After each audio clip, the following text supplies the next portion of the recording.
Fai o fia le vela nei fia mais pati mo Yesu. Hallelujah. Ngai seki akago.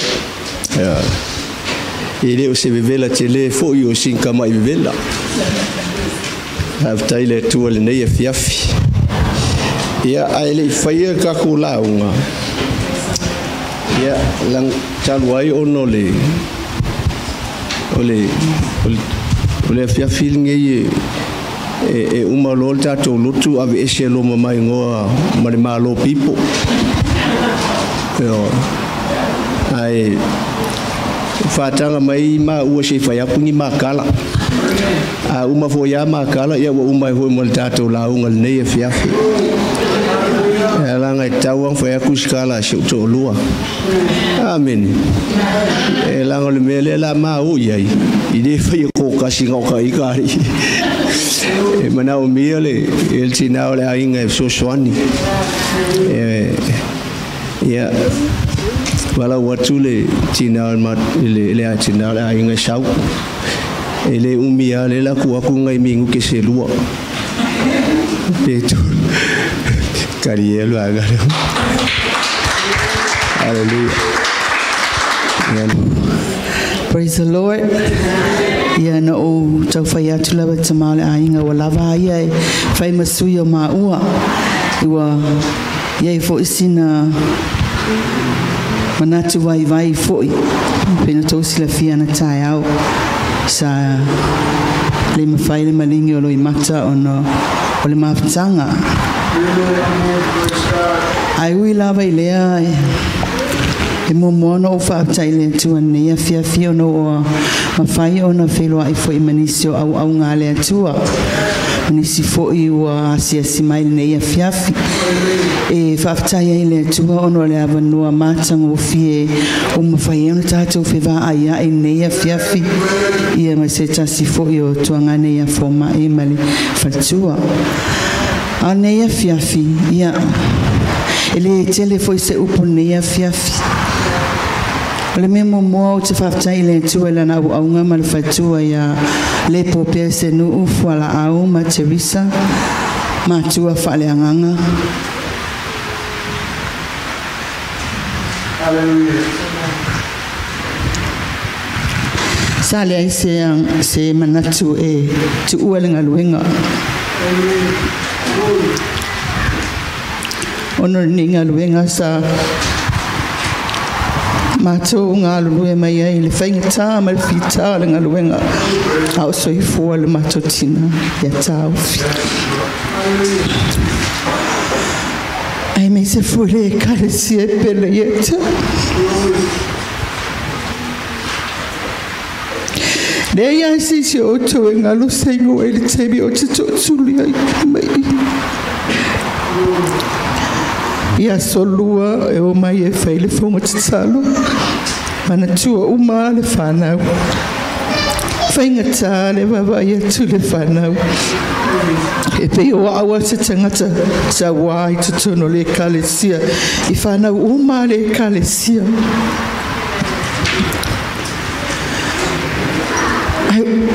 e anana o sawa no lo walofa e moni ala o alofa i whanau le kalesia e le ngalo lava le ingoa o tamaiti uma lava ia tia i te teime o te talo ai le tua ono le anganga ina ia manuia a tātou whanau wawa ai atu manuia mea uma i ngā luenga so se mea ia o aonga ma mea uma iai o te whaftai ai le tua Aftai le tua ono au ngā le tua sunga ia yungi ma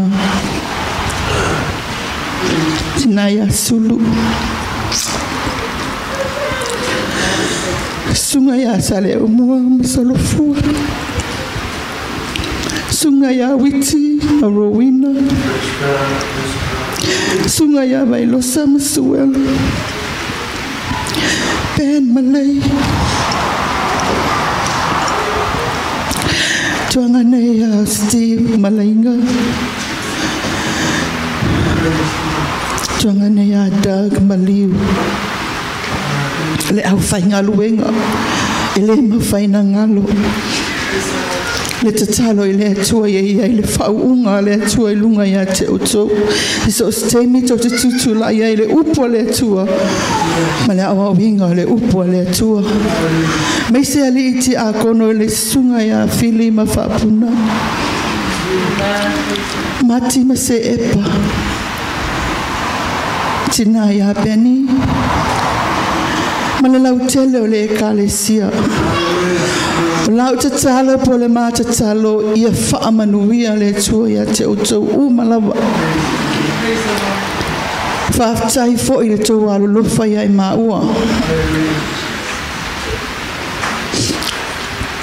O mā ua le ingi mā tupe. A o mea a fōha ia le tua i mā lima. Ma mea yanga le lei mai ei lea tangata ma lea tangata i o mā ua tangata o whaamanu yanga na lea tua i o mā ua tangata whaftai ei lea tua nei a fiafi whaftai lawa i le au au ngā lea tua tuangane a popea le o uta au tuangane ina a o la o whaife au e le mawhai o na ngalo mai o tō pe o te alu i Auburn o le fatua o senge i tono le kalesia nei. Amen. O te whaatai e le tua o no lana wala winga ia te maua. Paua le mele o te mana tunatua. I'm looking forward i vāwenga ma le matautia o le tua i le ngaluenga lea o le amao atu iai. E lo iai fo i se anganga e vai pe whaapea ia no. O lo whaalo te teleina mai e le tua lo tangata ma le tamale ainga i le whainga o le ngaluenga le tua. O le mea mua o le usiustai i le fina ngalo le tua e le o maloto a o le fina ngalo le tua i mea uma o le whainga le ngaluenga le tua na o te talo foi i le tua ina i efso soani mai ai maua i le tau ma whainga o lea foi i ngaluenga i lalo i Auburn a wane i ngalo maua ia i la o tau te talo i o tau mana tua mai maua whaftai le tua ono tina ia Marlene fia le nganga ono le mautanga i le whale tua le taitai Samoa ia whaamanuia le tua i le nofo valavalai ma le au ngā le tua whaamanuia mai le tua nei a fiafi whaamanuia le tua ia te outou malawa totono le nei e kalesia Midway mo lo outou anga le lei ma lo outou alofa ia i maua ia whaamanuia foi le tua lana upu nei a fiafi ono sua fa Yesu. Amen. Hallelujah.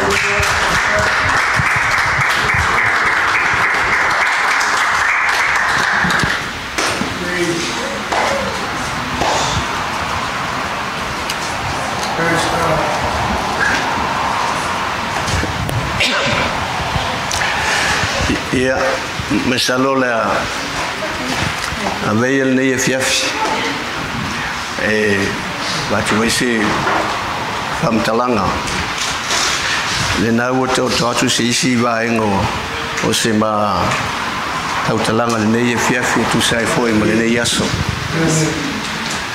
ia, e tele ani whamtalanga mantala e fia fai atu na o baba ya tu e no fo mai we no fo tangata we fial ono fa pele ya ono saila titi mai la e mo na fa ta ya tu ile tua ile ne ya so male pa mo foi un pe un tato yai o ala o tangata mo tato manatu ele o ala ye manatu le tua o mea uma foi tātou te whaia, tātou te whalangolango i le tua i nei so soani mai i o tātou tangata au auna. E vei nei fiafi e mamole e toile nganga whaftai. E le paia ma le malu o le tātou e kalesia. I le sunga i whawhia ngainga mo le whaltua. Ngau whaia nei a fiafi a te au e. Pasang kangi seisi. Whatever for yaso ma Mataimi o mavai atu. Ua telefo ilo I mata o malingi.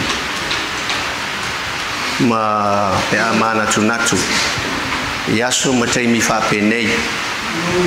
Ono le tātou mautanga. Ele tau whaai loa atua. Al nei e fiafi. E watu se nganga whaftai. Ele sunga lau au auna.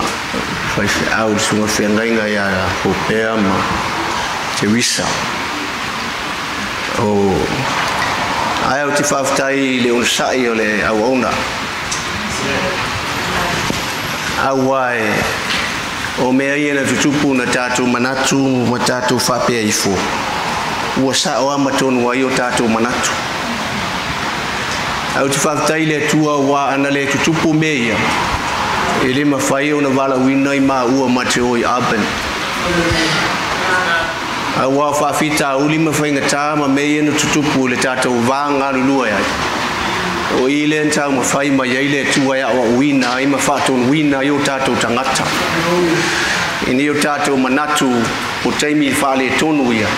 Au taimi ia na sau wai le tua I whaamalmalama ia te oi mau. Ina ia tātou loa o na o wina o tātou tangata I le tātou tutu wai whi au ma le ngaluenga le atua. Mai o se whai lona uso. Ina o atu ai kupito. Ina o tō manatu au se mea le anga le na tō whaia. Ao le mea le na tō whaia ngata apenga I le tua le aso le nei. Ina ia whai loa I le tua lona le lei ma lona matautia. Ma lona mana e ma whaia I le tua o na whaonga ina o tātou tangata. I so se tūlanga lo o iai lo o langa au ona I le atua. O lo tāpena ina I le atua o tātou tangata. Mo aso ma taimi whapenei. E ala I lana wala au kwa ia I o tātou tangata taito tasi. E nei la fiafi. Ia whaftai atua I le sunga le whengainga. Mai whaitua e mai sila no fo ialo. O le afo isi whale kongu le ngei karaka. O le afo ingi se o le ngei a inga. O ani ni mea na tō wawa ai ai sa le tusai ma le tō wawa ai. Ma le lua wawa ai. O te whamau lalo atu le nei e fiafi. Ma le nganga mau lalo. Ia. Whamangalo mai ia. I maa ua ma le tina o le ainga. O le te talo ia maua se maua le lua soifua manuia. Ma le ola whafowina. Ai meise o le tō whafa le atua. Ina ia mawhai o na whaatu mawina I pēr o rua. Au lua ngā lua ia I le au ma le ngaruenga le atua. O te whamau lalo atu foi. I le pa ia o le tātou e kālesia. Ia uso au auna. O tau whaletua. Ia o ao mati a kono. O tau ainga. O ta māmati nā. Se iau o lawa ia tātou whanau. Ia o le a tātou leto e maua sisi mawhutanga whapenei. Masalo se longa I whaini tātou mawhutanga vola ia tu whatasi tātou section. Ona tātou tu e mawhuta I lea. Ai o le a leto iai se tātou mawhutanga whapenei to tono le tātou e kālesia. Ua leto e ta ua fui maa ua ni member le o le Midway Samoan Assemblies of God. Io. Ai a whai e te fia siasi atu le lo I Auburn. E whaakumu mua mua lau application. Ku uiai ma le fi. E siaki ai low credit report. Ea. Whamangalo mai ai a mau. Io. Ta maamatina. Wafu ingi mea ka kukupu tātou wāngā lua ai. Ia. La fua ia inu ule ai ngā. Ia nā tia fo I whatu ala vai se whale tonu mani se se. Ia tia se asu fōu I luma. Ina ia tātou maua elevi inga. E wha fo I le atua. Nei la fiafi. Te talo ia maua le tō malosi. tau te ono sai ai e tau ono sai ai ngā ruenga le atua pe ona wala wina i o tātou tangata mai al tātou la unga le tai au ta ofi lo tofi mau lo tofi e leo se kofi ao e leo se kofi ki a kongo e leo se kofi o le vaenga ma le vaenga au lo tofi lo aunga i le feau ma le galuega le atua ua o uina i o tatou tagata ina ia tatou tutū ai ma le faamalosi au o le faavaivai ia tatou iloa ai o tatou ā o fanau moni a le atua so lenei lafiafi ia sau se taimi ia ona mau atu foi lea ia ua o matou e legi makoloku le afiafi ia masalo avapea le amau atu ia ua kau mafai le faigi lopu selua pea fai o le amakopu maua ia i le fale le matou te ia i le taimi nei ae afai foi e lē ai ia kakalo aku ge meage ua kukuli makou o le banki le o le fale ia makowori e sua se lalo se maki e fai se makoloku ai mana tua atu le kalesia i avana lifa molmoli e la le ngalo foi le tatou mafutanga i nei ia ngale leile tua ma sosoani mai o tatou tangata e lo tatou wola au nei le tua ma lona fina ngalo ia langa ngai ka ko la unga fua le sawa la wili ngai kapili ia la ale ka a uma ko au lo chi la fai kau aku la fai kau aku a uma ko fai kau ia ka ko wola ie kala ngoi fa fuma iska ko askulimi e fiafi ia ole a ifo mai lo wa se fai statu chalo ia ona fai leo se statu kalonga pupu wa so ama taimi fa pe nei le tua ma to te mana mia i lo wanga e te au mai le mafona fana i nei ma to mo ile file mu e te ina i o ma to tangata au ona ia te oe e uia foi ona e fa i lo fina ngalo le tua ona le vala au ia la o fia i o ma to tangata au ona le tua o oe ai pule i me uma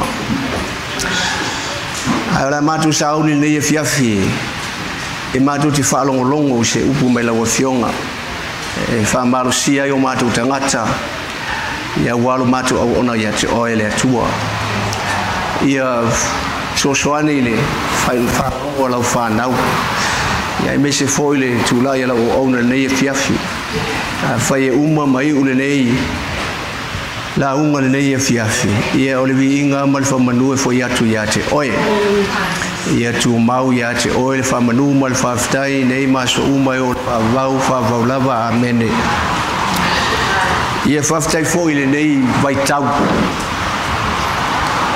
o ma felo ia maso uso fo ma sa o fai il fa le tua le sunga le ria o fo ma e le se sili lo mala mai ilon to luo lo wa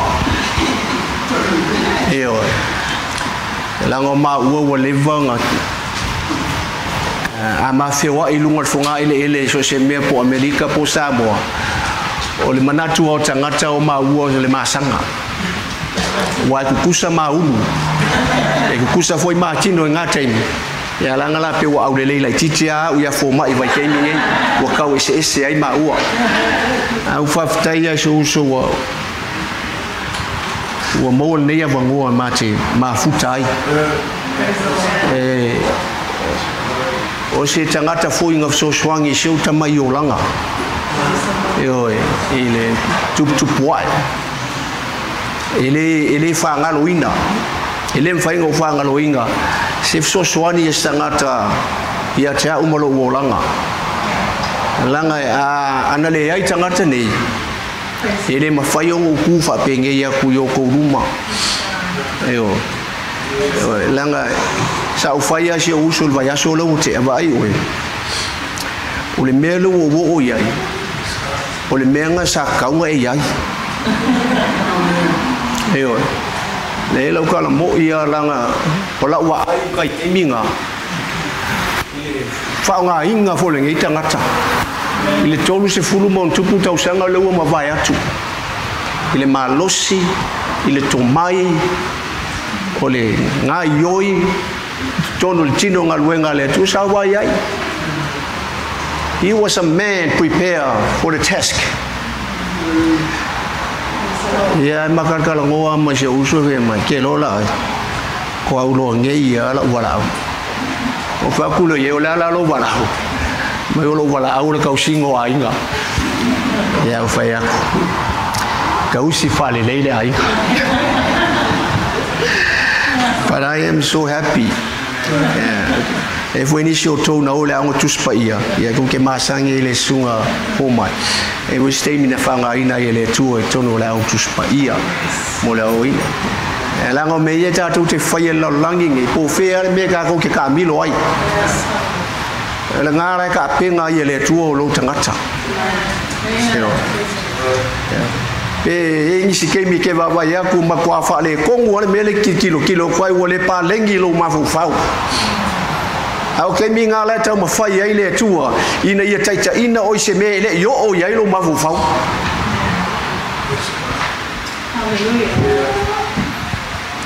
After for ne fia fiu tatu felo ai mal sunga fa fe ngai ngai ya fono sula ya ia maualo malosi foi foi le tua le tomai male pa unga la fio mal la sunga mal fal tua ia wa foi le tau suina foi le pubai le ono le nai tu o le fe au mal nga luenga le tua ia a kele a kwau kala langa ko pawang yo le fia a fa ia wa vela ia vela i penga wa fe lolo le vela le ele vela le mako kalkala ngo el mako au kuspa ia hallelujah Soli, I can't believe it, we are here at this time. Oh boy.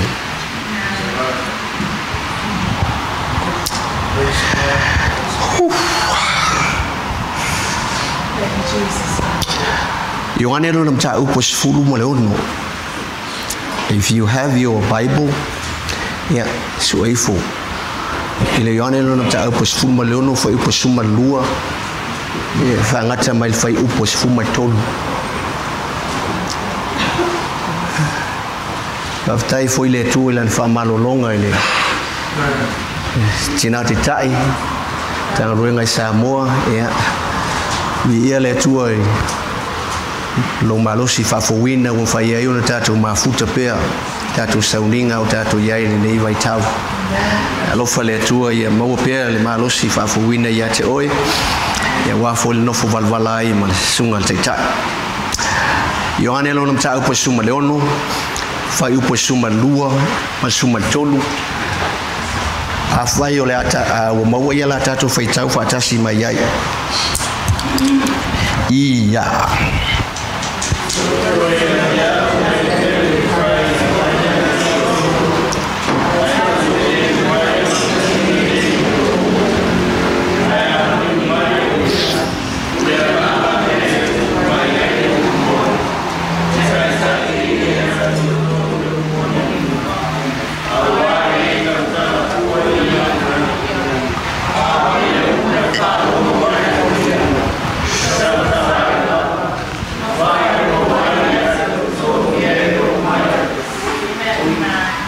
ya pafkai lava e uia nga ova e ngai lik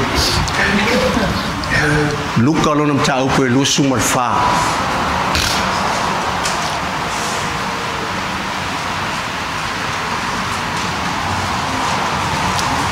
luka lo nam tau pe lu sumar fa la tatu fai tau fa tasi mai fai upo e fa sumar iva luka lo nam tau pe lu sumar fa tatu fai tau fa tasi mai fai upo fasu maliva ia fauta foi Te au ina mai a te o tau le na folfolaina e lau tama. Ai o tau na nofo i le ai o Yerusalema.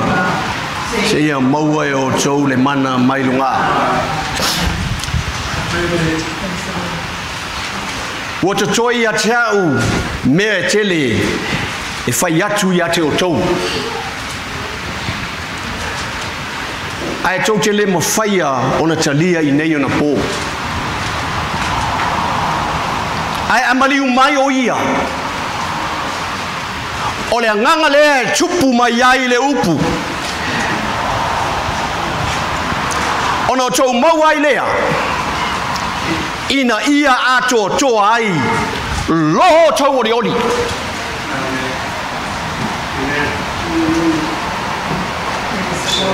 Whauta foi. O te awina atu o tau. Le na folafolaina e lauta maa. O te awina atu. O te awina mai ati o tau. Le na folafolaina e lauta maa. Ai o tau no nofo i le ai o Yerusalema. Se ia maua e o tau le mana mai lunga.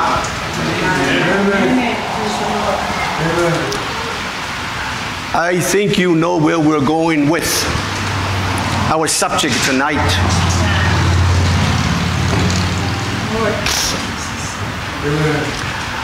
Le mele la tatou tatou no ne fiong sai mai ola kan fa ya ki pisi me ke. Au mta ubu fa penge. Ile ka wang ki pinga ni bea.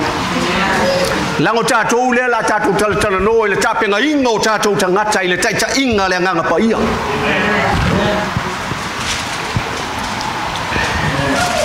Our subject tonight is prepare for the leading of the Holy Spirit. O le tatou mta upu le fiafil nei ta pena mo le taita ina. Ale nganga pa ia. Yo tatou tangata. Hallelujah. O le vai aso le wikea. Ngakako woi fa unga kako fangau.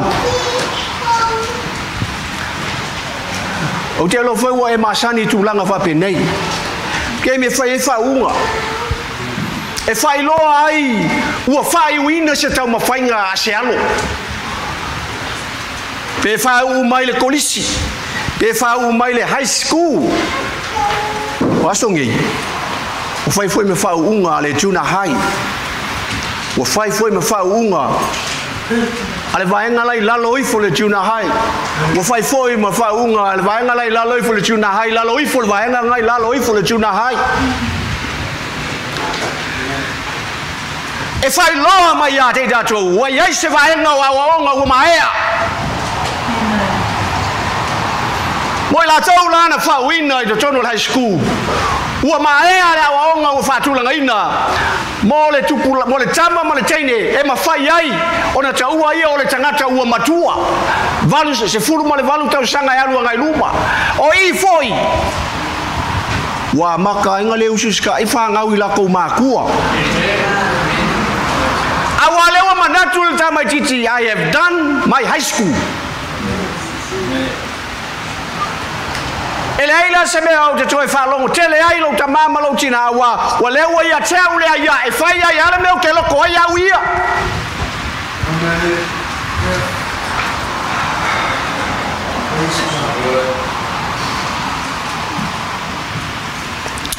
Ia la wa umal fa unga. O ke se kelo ngi unga o isi vaenga o. Hau me fa pe ulo o fa kulunga male ulu. A the excellent vaenga ko wa ku foi ni si vaenga ni si rau o over foi lunga I.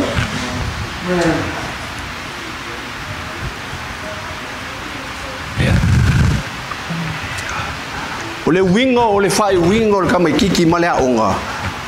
O lona winga o le la sanga le na ya matai ona fa nga inga me ia nga ya o winga se fulu male lua ka sanga le nga ya o ngai kele lope ma mala mala la iki o kala One of the purposes of graduating from high school is that you started to use all the knowledge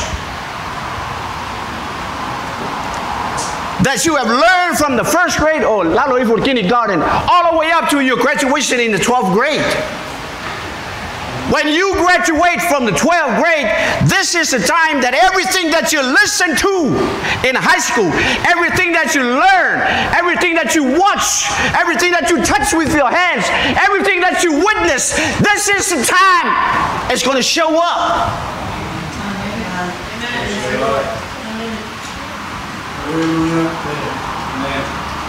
Ai fa ngo ai fa sila aku le mele we ka ko fa ngau kai mingi. Ngangai umay orga makiki mai la school mai mawa ko le fun ma lu ka sanga le nga ungai. It's so sad. Amen. I don't have to tell you this because it's all over the streets. Amen. It's all over the places. We see it with our own eyes.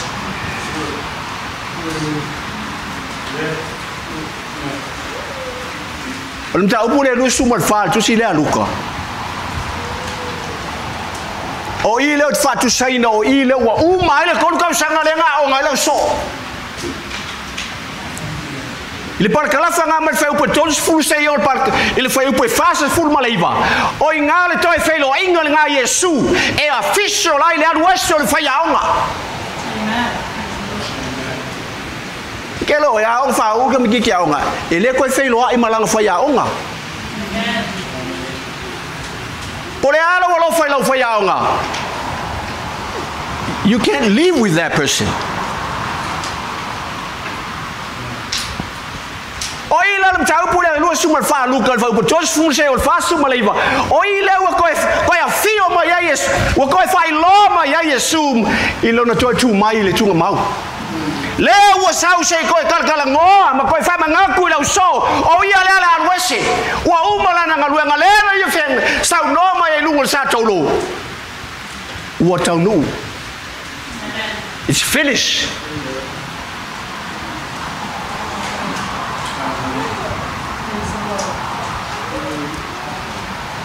O ala ni upu mani fam tralanga mani awaonga na falongolongo ai le ko se fulu male lua le ko lu ka sanga le a tonu foi wo vavai I ni va venga na foi Yesu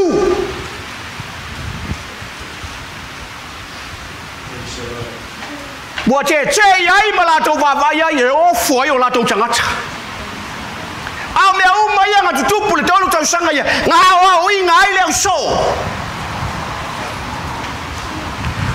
ta penga I mo ngal wenga le la wat wat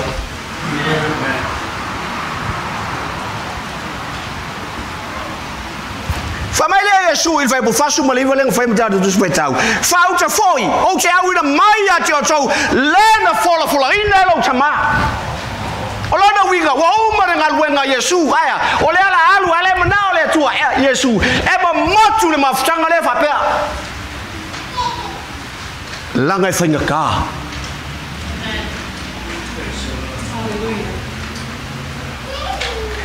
e fanga ka dengan wenga le la o to ko sfuma lu le ole ko ka sangala le nga peng penga inga ayo la to changata I meta chaura la to faya ile tala inga ole tala le lei ai Yesu Kristo sai o ai lo na maliu lungal sa tolo ole isi fa nga vasenga malona toe tu mai ina ya mala malam mai lo so ole vai na chole ole tala inga le la o lo so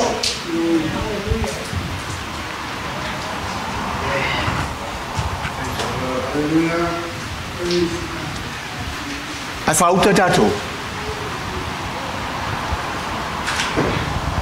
ole ala vole mau tutu ole tato ta penganga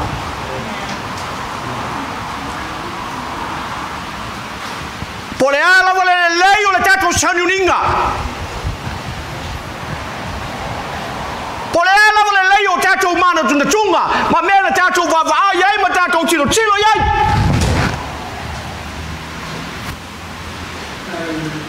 Afama Yesu.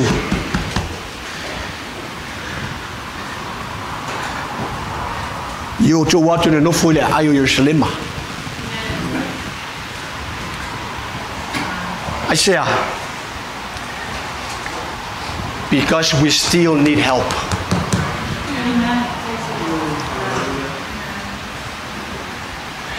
E mga umia tatou le fisosoani yo tatou wolanga au na ile atua.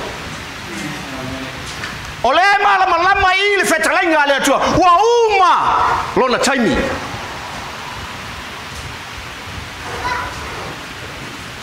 Alela war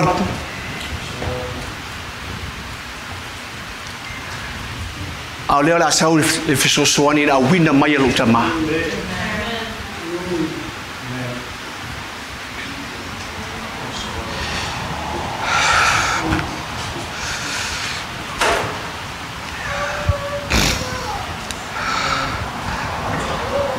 Pawale ole malusi. E fa mo ia I me uma sa ungai. Ole mana mai lunga. Ua uma na ngaluenga Yesu. Ole fa tuanga ile fisoswani. Ua uma ona fola ina mai Yohanes 5:5 Ole fisoswani. Ua failo mai ina ia tu mau ila to uma o talitonu le maliu mo le tu mai o Yesu elfia ai oi elfia ma elfia ila so elfia ila to o na mo bua ile tala le ya Yesu Kristo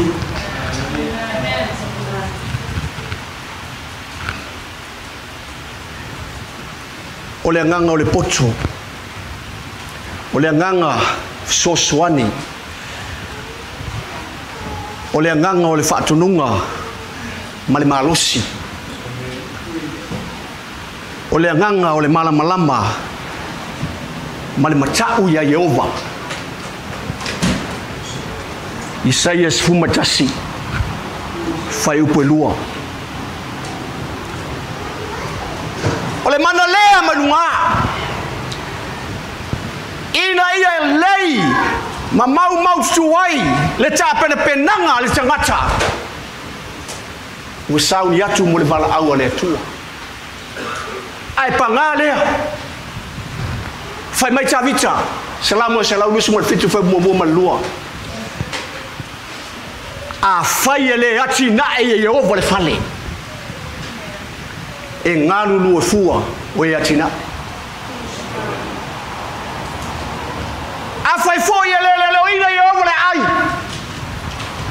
e mata la fua e ole wina ole nganga le mana umia e so se tangata talitonu ile tua wa ole nganga tatu te mau ai le fatonu mai le tua I me uma tatu te faia e mau ai le fama walalo e mau ai le usustai e mau ai le matau le tua e taita ina yo tatu tangata ile vala au le tua yo tatu wolanga taito tasi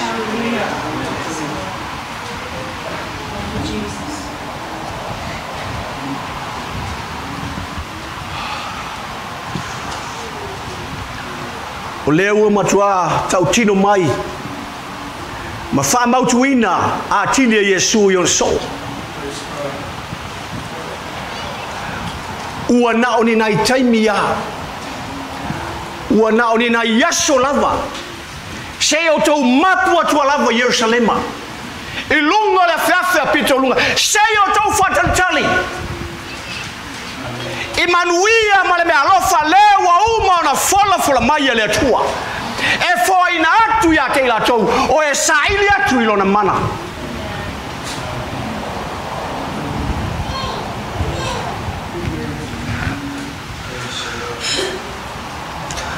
o ilato uma o e maua le nganga paia e matua fausia mataita ina e le mana lea o le malo sisili mai lunga o lona winga so stangata moli mau I le whalotanga Yesu Keriso o so stangata ua tau keu sianoina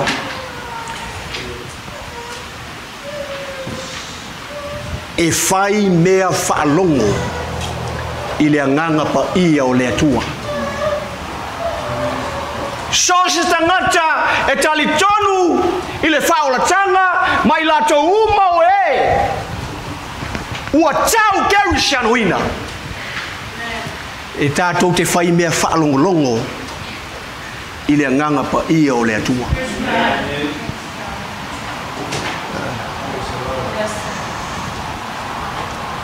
O le mana mai lunga e tupu mai ai le upumoni ma tai tai ai tātou i opumoni umalava Ioane Sumaleono whai upa Sumaleono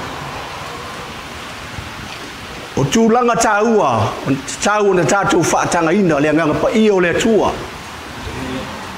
e whai ma whaasino ala i o tātou tangata tātou te whalongo i le anganga o le atua e tasi lava le pongai e alai o na tātou mafuta whape nei ono le ngaluenga le atua e tātou te o mai le asosa ma le asosa e tātou te mafuta whatasi ma tātou whatonga atu i le anganga pa ia o le atua i la ia whaso mai whasino mai tai ala mai i mea umaro tātou whaia ono le fe au ma le ngaluenga le atua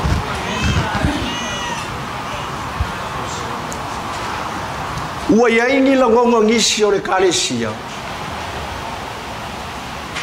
e ngā o ngā wha mai pa e pā hui le lalo le lau whau malu o nganga whasela veia e o mai ele manu ai te tono le ngaluenga le ali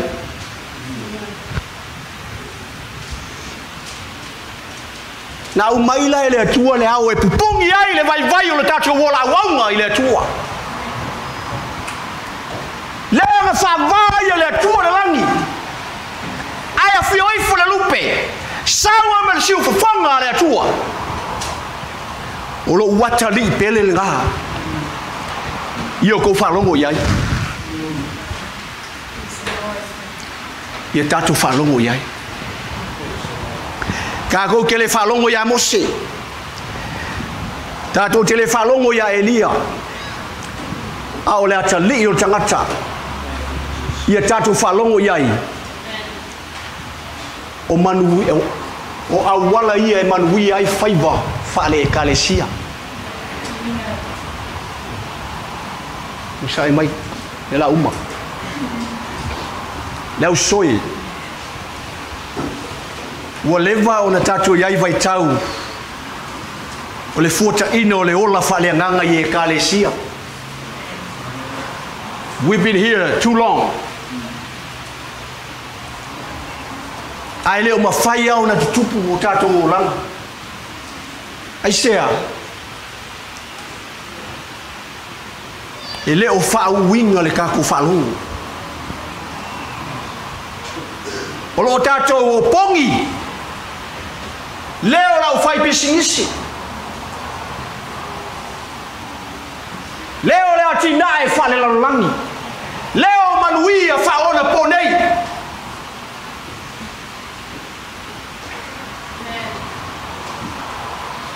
Ua ngalo ai a te tātou. Ona tātou whalongolongo. I le musumusunga le nganga pa ia. I o tātou tangata.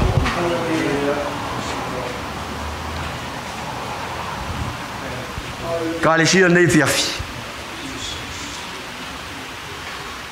Ia le leila o whalongo. Ma ia whatalitali ma le mautinoa. Awa o e whatalitali a Iova. E fou pea lo lato malosi. Pe tau whetuli i le halanga wa. I le ila. Aisea. E sua malia i a te lato uti ngā o le ngā ruenga.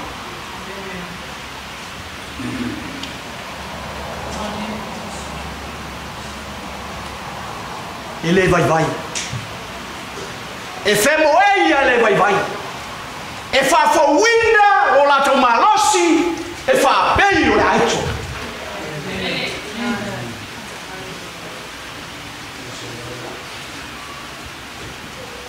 I sei fast food fai ko tosu matas. Awa ole mana mai lunga. E tafia se ai fita. Ma fai na tai ko tonu le na wena le aki. E liu suava ai fa fita u. E liu suava ai fa fita. Ole mana e sa lo troi. E mau popoi, e felo family. E manu malo ai. Ma fa ea ina ai. Fai mai pono. O le alii o le anganga la vaia. O le nea iai le rango o le atu. O iai mai sao tō. Tale tonu la tua. E ana le pule mai mana o malava. Fatanga le rango o le tua e a fio mai i o tatou roto. Na te pulea o tatou molanga e le to iai se isi mea tatou te toi mana na o iai. O iai le rango o le tua me uma. Mo e, mo oe, malau whanau, o lo ainga, o le tatou e kalesia, o lo tapena mai ai le tua, i manuia, mo le lumanai o latou. O e taita ina e le anganga pa ia o le atua. Awa fai mai perfecta o isaia. O le anganga, o le atua, le potu mai mafufau, le whatununga mai malosi, le malamalama, ma le matau ia Iowa. Se a se isi lea tātou kutoi manana. Sauni nei, ma whatanga le nganga pa ia o le atua. Nā te taita ina o tātou morala soifua. Se ia tātou maua mai. Le atua. Le mana mai mana. Whaftai le atua. Whaftai o nganga po ia. Whaftai wa e le tuina i mato. E ui ai na mato whale tonu. E ui ai na mato se sene le se uspona. Ai whawhitai le atua i loa ngara pa ia. Ua whai oe ma fisoasoani a kei mato. E te taitaina ma e whakinoina o mato tangata e tusa i mo lo finangalo o le atua. A